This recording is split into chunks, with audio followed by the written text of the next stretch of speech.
ikut ternyata nge-ban Fanny-nya ya. Oke, mereka respect juga kita lihat dengan adanya one-one dari Kabuki. Yang tidak akan dilepas.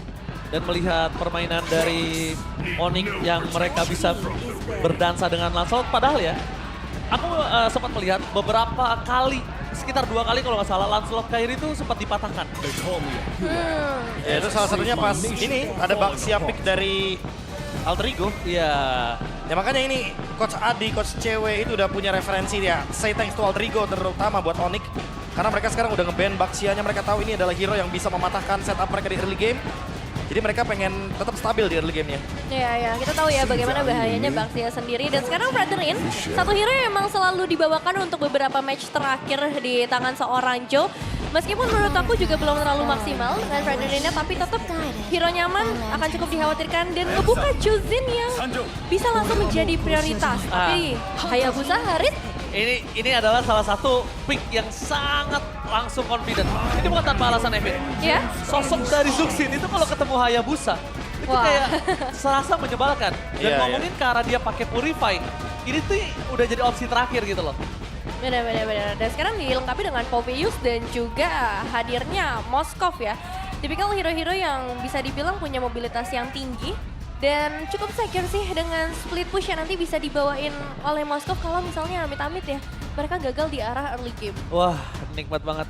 Udah lama gak nge-case ngadep ke belakang dengan mic yang normal, bukan mic dim. Bukan ini ya, mic proklamasi saya ya. Suara saya jelas kan? Jelas.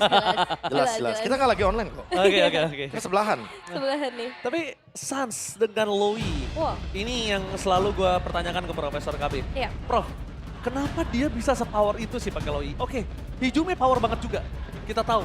Selain double yin and yang ya Profesor. Tapi ternyata setelah gue ngobrol sama Profesor KB, Devin, yang membuat dia makin lebih power adalah ketika penggunaan skillnya itu. Setelah cooldownnya selesai, dia langsung pakai lagi ya Prof? Dia pakai lagi. Itu dia. Dia kayak udah ada perhitungan dan hitungannya sendiri, kayak dia buang dispersion ke belakang, nanti rotationnya 2 kali jadinya. Dan itu yang ngebuat duality effect-nya benar-benar mematikan banget kan. Makanya nggak kaget kalau misalkan Suns tiba-tiba bisa bikin lawan match-up-nya bonyok di laning. Apalagi kalau kita ngomongin awareness map-nya Suns ini benar-benar hidup. Makanya aku berani bilang dia adalah top 1 Luoi di Indo. Ya top 2-nya ada Moreno anyway dari bikin run by Vitality. Ya sih, kalau ngomongin Luoi memang 2 player itu yang akan jadi pusat perhatiannya. Dan gak berhenti sampai di sana, ada pilihan banning menuju ke arah Khalid juga yang cukup dihindarkan untuk inisiasi atau counter sih lebih tepatnya menurutku, karena dengan hadirnya Luoi ini bakal banyak inisiasi yang dibuka duluan harusnya sama teman-teman dari Onyx. Dan untuk tim Liquid ID mereka juga menutup Cici. Satu eksperimen yang strong banget ya buat sekarang. Ya ini sesimpel mereka ban Khalid pengen nggak mau sungainya dikuasain sama TLID. Ya. Karena Khalid nanti bakal jadi hero yang merepotkan ketika Luoi kan butuh banget nih vision di sungai. Biar dia nanti roamernya, keyboynya bisa tetap ngebukain sungainya. Ya mereka tutup dulu Khalid dan chipnya juga tentu. Karena chip akan menjadi salah satu kendala ketika Luoi ingin melakukan diversion yang perfect. Ya ditambah lagi kalau ngomongin ke arah Loui, sekarang ini kalau misalnya sadar, 2 band terakhir dari Onyx adalah dua-duanya yang ngebuat Suns tetap independen. Dia nggak butuh Keyboy untuk bisa nyelamatin dari Khalid karena Khalidnya bisa jump in. Dia nggak butuh Keyboy untuk bisa ngejaga karena sosok dari Chip ini bisa bermain dari backline, Nevin. Iya benar. Dan sekarang Grok ya, ini yang juga sekarang lagi ngetren banget bagaimana efek dari Tectonic Charge ya. Ini bisa ngacak-ngacak dan kemarin juga sempat dibawain sama Keyboy dan kita tahu bagaimana efeknya bisa ngebalikin satu momen ketika mereka terkena pressure. Tapi sekarang dilengkapi dengan hadirnya Hylos juga. Area of effect-nya ini besar banget loh Prof yang dibawain sama Onyx. Oh, tapi kalau boleh jujur mereka tetap butuh satu lagi sih mungkin untuk Lutfi-nya. Yang bisa enable juga karena ini Hayabusa, Harit, Luoi, 3 damage dealer. Ya. Secara nggak langsung Poviusnya nanti bakal ngerepotin bagi Harit dan juga Hayabusa sehingga butuh satu hero yang mungkin typically kayak Arlot gitu buat bisa mengimbangi Hylos-nya dan juga Luoi-nya karena Luoi Arlot ini kan combo yang sangat dinamis. Tapi kembalinya Guinevere sekarang 2 kali pick 100% win rate untuk sejauh ini. Dan dengan hadirnya Chow juga. Ya, mereka mau main pick off dan coba buat kuasain sungai ya. Kayak tadi kita bilang, kalau semenjak di bandnya Khalid, mereka nggak mau kehilangan area vision di sungai atau di river. Jadi mereka memprioritaskan hero-hero kayak Chow, yang bisa follow cepat juga ada Guinevere. Obvious nanti bisa kombinasi sama Guinevere juga dan kalau ngomongin soal damage, ini Guinevere-nya bisa build hybrid juga kok.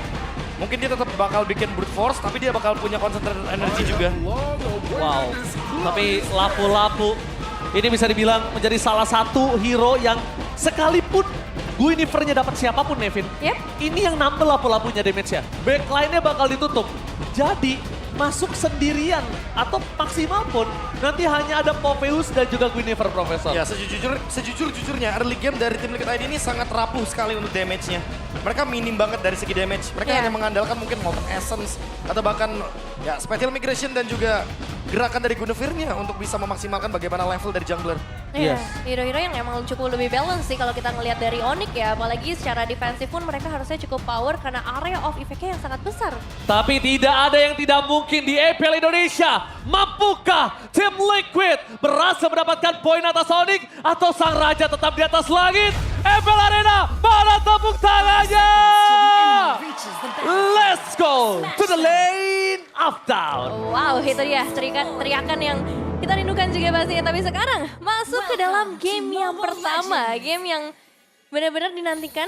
Meskipun posisi tim Liquid ID sekarang juga sedang tidak baik-baik saja. Tapi kita akan melihat improvement seperti apa yang sudah mereka persiapkan. Apalagi melihat head-to-head yang sangat menarik antara Aran dan juga Lutfi. Kita tahu bagaimana jejak karir dari seorang Aran juga bermain agresif. Sekarang membawakan ke arah Popheus juga. Apakah ini bisa jadi keuntungan ya untuk arah early game? Karena secara damage ini udah mulai ngebonyokin ke arah Lutfi, Prof. Pasti ya ini. Dan pilihannya dari Focusing Blast yang ngebuat dia secara clip wave lebih cepat. Tapi lihat deh emblemnya Suns, dia pakai Metallic Diction. Yang biasanya kita tahu sendiri, Loyi pasti bakal bawa Brave Smite. Tapi dia tahu di sini posisinya bahwa TLID ini minim banget dari segi damage. Makanya dia bawa in full damage. Emblem Mage, Inspire, Wilderness Blessing, dan juga Lethal Ignition. Badannya juga nggak ada badan yang terlalu keras itu dari tim Liquid. Yang mungkin harus diperhatikan juga di sini adalah kita tahu Aran ini benar-benar datang dari nol sampai dia dapetin juara MPL Indonesianya. Iya, ya. Perjalanan yang nggak mudah ya. Tapi sekarang nih dalam posisi yang lumayan terombang-ambing. Semoga bisa kembali lagi ke tracknya. Dan untuk di arah early game pun kita nggak ngeliat pergerakan yang terlalu agresif dari kedua belah sisi jungler. Queen yang akan cenderung lebih menunggu. Karena ya tadi seperti yang dibahas Profesor KB juga, ini bisa build ke arah hybrid. Mereka butuh damage untuk di awal, sementara Moskov juga masih harus sibuk di area laning. Udah mulai ada ganking. Awareness yang baik dari Lutfi karena emang sempat nggak ketemu sama sekali nih untuk Joe-nya. Sehingga akhirnya Joe-nya udah mulai show di bagian bottom lane. Scavenger coba untuk didapatkan untuk Lutfi terutama karena dia butuh level 4-nya. Selama nggak Kairi yang kena sih kayaknya yang lainnya masih bisa selamat ya. Iya. Dan ngomongin ke arah setup yang dimiliki, ini mungkin akan dimiliki dari tim Liquid karena mereka lihat detikan ke arah Parpom buff. Cuma Onyx nggak tahu akan melakukan respon terhadap turtle ini seperti apa. Kibo yang sudah membuka badan dengan lapu-lapu. Brave Fighters, satu buah quad shadow udah masuk tapi first blood di tangan dari seorang Aran. Shadow kill, keluar begitu saja Kairi. Atau nowhere itu bisa on point. Berhasil mendapatkan satu turtle dan juga point kill yang sangat menguntungkan tim Onyx. Atau nowhere. Tiba-tiba kita lihat Skylar turun. Udah tiba-tiba ada di tengah sana. Yang dimana kondisinya dia dalam posisi di atas dan 7-0 Profesor KB. Oh my God. Klasmen sekarang kan Liquid 06, kalau kalah sekarang 07. Oh iya benar sih. Tapi memang kalau kita ngeliat dari tim fight tadi ya, ini keuntungannya banyak banget loh dari segala sisi. Terutama dengan mendapatkan ke arah jungler yaitu ke arah Soranjo.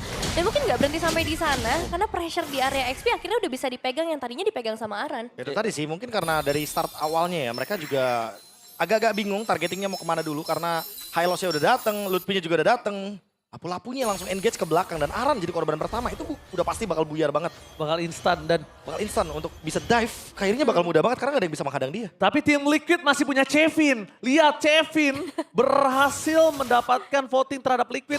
Dia percaya gak ada yang gak mungkin. Gak ada yang gak mungkin di MPL Indonesia.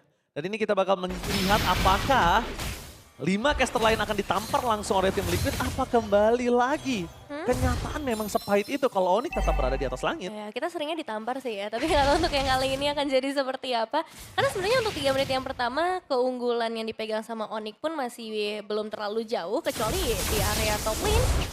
Ada pressure yang udah mulai terasa, dan kalau misalnya Kabukinya gagal di area early game, mungkin itu aku baru bisa bilang ini bahayanya makin besar buat tim Liquid ID. Aku setuju karena ini cukup depending on Kabuki nanti di arah mid game atau late game-nya. Ngomongin ke arah kondisi Skylar juga dia malah sangat menguntungkan sekali ya di laning ya. Dia menang membuat Kabuki harus pulang tadi kalau nggak salah sekali. Nggak sempat pulang apa? Iya. Masih punya Regen di sana ya? Ya masih punya. BSK mana yang belum nih saya? Moskov. Jadi dia bakal tetap stay di line. Dan sekarang permasalahannya adalah bagaimana setup dari tim Liquid karena balik lagi mereka masih minim banget untuk damage sementara Skylar-nya udah mulai show di Iya, bagian mid lane. itu dia. Yang cukup berbahaya di mana Skylar sudah melakukan rotasi menuju ke arah bottom lane. Standby positioning. Dalam kondisi yang kalah tapi Lutfi di depan sana breakfast tersebut juga arah target utama mereka Joe. Lihat damage yang terlalu besar membuat Joe harus tertiksa di depan sana membuat Skylar dengan Skylar. Membuat Yehaskiel mundur jauh dan paling kehilangan momentum terhadap turtle mereka double kill. Liquid benar-benar ditekuk. Teamfight tadi seakan-akan teamfight yang tidak berat untuk Onyx. Lihat udah langsung rotasi lagi ke tempatnya masing-masing. Bahkan Turtle dicicil bukan oleh Kairi. Ya, ini sekarang udah langsung kembali dan sesuai dengan audience topik voting kita sih. Komunikasi ini yang kita pertanyakan juga. Dengan 4 pemain yang tadi hadir sebenarnya di area Turtle, tapi Firza masuk di waktu paling akhir dibandingkan teman-temannya. Dan akhirnya mereka harus kehilangan poin eliminasi lagi. Tim Liquid ID, mereka harus menyatukan lagi komunikasi mereka. Mungkin satu-satunya jalan untuk sekarang adalah, dan satu-satunya harapan adalah ke arah Kabuki. Jangan sampai di Kabukinya ikut fell off juga Profesor KB. Ya, tapi kalau kita lihat dari itemnya concentrated energy buat Joe. Item pertamanya yang itu menjadi alasan kenapa tadi Joe begitu squishy. Itu mudahnya untuk dihajar dengan Lutfi. Dan lihat B, Brave Fighters kembali bicara Yehaskiel. Lihat, sangat menakutkan sosok Lutfi. Sampai membuat tim Liquid harus kehilangan semua grip yang ada di tengah. Momentum di tengah dilepasin. Dia nggak mau bahkan untuk coba adu clear. Dibandingkan harus kehilangan 1 atau 2 poin. Ya, dan rotasi juga tadi langsung cepat ya ke area atas. Karena ya mereka pengen kasih lagi pressure ke arah outer turret di area top lane. Sementara itu sekarang di area mid lane ini yang mungkin bakal dipaksa lagi. Apakah Lutfi akan maju ke arah depan? Karena ngomongin cara flicker Lutfi memegangnya langsung ada Firza mencoba melakukan dive in. Tapi nampaknya Kairi mendapatkan satu point kill. Permasukan dari tim Onyx mereka memilih untuk point kill dan rotasi terjadi. Ini yang sempat kita bahas tadi Nevin sama KB. Kita bertanya, kenapa Suns menjadi salah satu top tier permainan Louis yang sangat cepat? Karena ultimate-nya selesai, itu langsung rotasi. Dia gunakan, dia nggak akan wasting time. Dan Lutfi standby dengan flicker. Ketika Brave Fighters dibuka, itu menandakan satu. Kalau nggak mau perang, mundur. Lepasin turretnya. Tapi kelihatan ya bagaimana agresifnya Onyx tadi untuk langsung mengirim 4 pemain mereka ke bagian bottom lane. Untungnya sempat ada Spear of Destruction sih yang connect sehingga Moskov dari Kabuki juga masih bisa melarikan diri ke area tengah. Tapi ya sekarang yang mungkin harus jadi perhatian utama juga dengan area Turtle yang kembali lagi terbuka dan purple buff yang udah bisa diambil. Ini tim Liquid ID udah nggak punya nafas lagi Prof KB. wah ini benar-benar berat banget buat CLID. 5.000 gold lead. 0-6. Ngebuat Onyx semakin lebih snowball dan bahkan untuk mendekati ke arah Turtle aja bakal susah banget. Mereka cuma bisa buka vision buat Moskovnya Kabuki. Karena itu doang satu-satunya harapan buat bisa farm. Ini bukan hanya perfect turtle. Ini mereka bermain di setengah lapangan. Sungai pun nggak ada yang berani mereka lewatin. Seakan-akan sungai ini kutukan untuk tim Liquid. Mereka keluar sungai sedikit, mereka dimakan, mereka dipanis. Ini semuanya udah di tangan dari Onyx, seluruh jungle dari tim Liquid. Bener-bener rumput untuk sang kuda nggak ada yang bisa dimakan sedikit pun. Ya ini laut mati ya, karena begitu mendekati ke area laut mungkin mereka bisa langsung ditumbangkan juga. Tapi sekarang dengan inner turret yang kembali lagi menjadi milik dari Onyx. Tim Liquid ID gak ada jalan lain selain melakukan defensif aja, menunggu. Tapi entah sampai kapan sih kalau ngelihat kayak gini ya, karena mereka belum punya damage. Joe di depan sana bakal memasak Vivat sekalipun dan dia nggak bakal punya waktu untuk ngeluarin file track win itu nggak bakal. Udah lihat setengah darahnya. Dan sekarang kalau kita ngomongin ke arah nunggu mid to the late game, dia nggak punya high ground, Nevin. Dia nggak punya apa-apa untuk bisa menahan semua damage yang dengan Onyx. Wah, dan ini 8 menit untuk passive turret udah terpecahkan, Prof. Oh, udah pasti ya, rugi banget. Ini Onyx bener-bener untung banget. 8.000 gold lead bahkan, wow. Skypiercer Rise Skypiercer juga. Ini udah bener-bener bakal di-lead terus sih sama Onyx. Siapapun yang dalam keadaan low HP udah pasti lebih mudah untuk terkena efek lethality dari Kairi. Apalagi semenjak dia udah punya War Axe juga, dia udah punya cooldown yang cukup, makanya Skypierce untuk lebih tajam lagi bisa ngedeal damage, baik itu depan atau belakang. Berat banget untuk Liquid kali ini, Nevin. Mereka bener-bener nafas pun ini nggak ada. nafas ya, aku ngomongin nafas tapi lihat rotasi terjadi, surprise! Happy birthday menjelaskan Kabuki, Shadow Kill dikeluarkan, Skylar masih memakan Kabuki dan para pasukan dari tim Onyx. Lihat, jangankan lewat sungai, keluar dari base-nya aja mereka dihukum habis-habisan Nevin. Hanya beberapa inci aja dari base turret dan memang untuk Onyx dengan kekuasaan sebanyak ini bakal berat banget dan ini dia MPLID Extremer, ada Zizi. Halo Zizi, Halo. wah luar biasa ya guys. Buat kalian semua juga bisa langsung kunjungi MPLID Extremer. Ada Zizi di sini. Best turret dipecah Wah, di under menit ke-10. waduh, dan solo lord juga ya dari seorang Kairi. Udah nggak ada kesempatan lagi, tapi masih ada nggak sih Prof sebenarnya secara hero yang mereka bawakan? Iya, ini cuma nungguin Onyx yang bikin misplay. Oh, digas. Dikas Luffy menuju ke arah Yahaskiel. Dan bahkan ada Pilsa di depan sana. Joe memasuk di dalam Luffy, tapi Luffy masih melakukan one bad way. Skylar bebas berdansa dengan sahabat untuk double kill. Looking for triple kill. Luffy masih mencoba untuk mendapatkan satu point kill. Menutup Onyx dengan ada 3 kill yang sangat maksimal. Lihat di depan sana Sans bakal coba untuk menakut-nakuti tim Liquid. Karena mencoba untuk menjemput ke arah Luffy. Tapi sayangnya para pasukan dari tim Onyx, lihat mereka lewat base. Seakan-akan gak ada base turret di depan sana Luffy. Prefaxer dibuka kembali sama fokus ke base. Gak boleh apapun terjadi. Dan ini benar-benar bencana. Diacak-acak kandang dari sang kuda. Wheel of Dragon dan bahkan Onyx sang Raja Langit melenyapkan, mematahkan Liquid di Wow. game pertama. 10 menit saja waktu yang dibutuhkan Sempurna. untuk Onyx. Sempurna. Sempurna. Gak ada celah sama sekali, auto